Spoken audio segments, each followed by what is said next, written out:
Goa Organics వారి skin care, hair care, wellness products కోసం AP, తెలంగాణలో డిస్ట్రిబ్యూటర్లు కావాలను వివరాలకు స్క్రీన్ పైన ఉన్న నెంబర్కి కాల్ చేయండి. డ్రైవర్ ఈ పదం అనడానికి వినడానికి ఈజీ పదం, కానీ ఆ డ్రైవర్ అవతారం ఎత్తాలంటే ఎంత శ్రమ పడాలి, ఆ తర్వాత ఎంత నిబద్ధతతో ఉండాలి.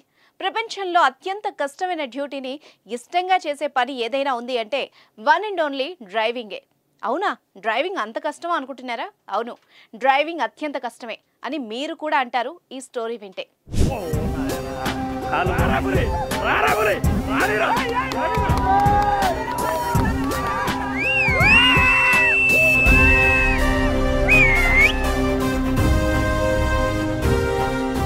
వాహనం ఏదైనా సరే గమ్యస్థానం చేరాలంటే డ్రైవరే దిక్కు. వాహనం ఓనర్ అయినా డ్రైవింగ్ చేయాలంటే డ్రైవర్ అవ్వాల్సిందే. మీరు ఏ జాబ్ అయినా తీసుకోండి, డ్రైవర్ వాడాల్సినన్ని అవయవాలు ఏ డ్యూటీలోనూ ఉండవు. ఒక వ్యక్తి ఏదైనా వెహికల్ను డ్రైవింగ్ చేయాలంటే కాళ్ళు, చేతులు, కళ్ళు, చెవులు అన్నిటికీ మించి మైండ్ తప్పనిసరిగా వాడాలి. వీటన్నిటిని డ్రైవింగ్ చేస్తున్నంతసేపు పర్ఫెక్ట్గా వాడాల్సిందే. వీటిల్లో ఏ ఒక్కదానిపై నియంత్రణ కోల్పోయినా ప్రమాదం పొంచి ఉంటుంది. అడుగడుగున ప్రమాదం పొంచి ఉండే ఏకైక జాబ్ డ్రైవింగ్ అనడంలో ఎలాంటి సందేహం లేదు. ఉదాహరణకి కారులో వెళ్తుండగా రోడ్డుపై సడన్ గా కుక్క అడ్డొస్తే ఆ డ్రైవర్ సడన్ బ్రేక్ వేసేందుకు కాల్తో బ్రేకులు నొక్కాలి, చేత్తో స్టీరింగ్ కంట్రోల్ చేయాలి. వెనక నుండి ఏమైనా వస్తున్నాయా అని చెవులకు పని చెప్పాలి, ముందుకు పోయేందుకు కళ్లతో చూడాలి. ఇవన్నీ సరిగ్గా బ్యాలెన్స్ చేయాలంటే మైండ్ వాడాలి. వీటిలో ఏ ఒకటి మిస్ అయినా అటు కుక్కైనా చావచ్చు, లేదా కారు పల్టీ కొట్టి అందులో ఉన్న వాళ్లకైనా ఏదైనా జరగచ్చు. నిత్యం ప్రాణాలతో చెలగాటమాడే ఉద్యోగం అంటే డ్రైవింగే.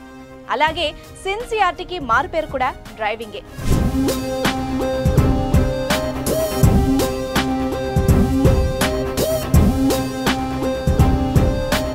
ఇంకో ఉదాహరణ చూసినట్టయితే ఓ స్కూల్ బస్ డ్రైవర్ని తీసుకుంటే అతడికి ఎన్ని సమస్యలున్నా స్కూల్ టైంకి బస్సును ఖచ్చితంగా స్కూల్లో ఉంచుతాడు.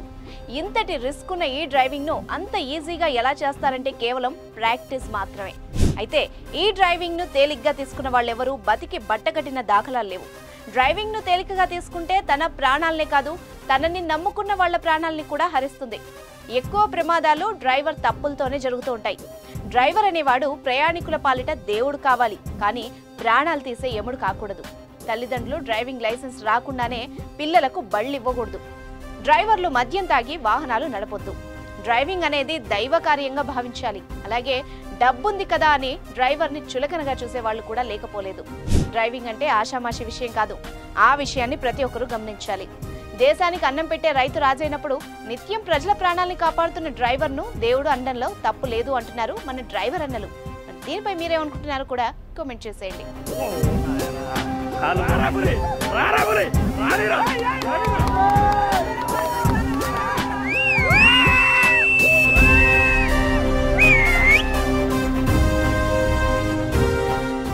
సుమన్ టీవీలో మీ పర్సనల్ అండ్ బిజినెస్ ప్రమోషన్స్ కోసం కింది నెంబర్కి కాంటాక్ట్ చేయండి.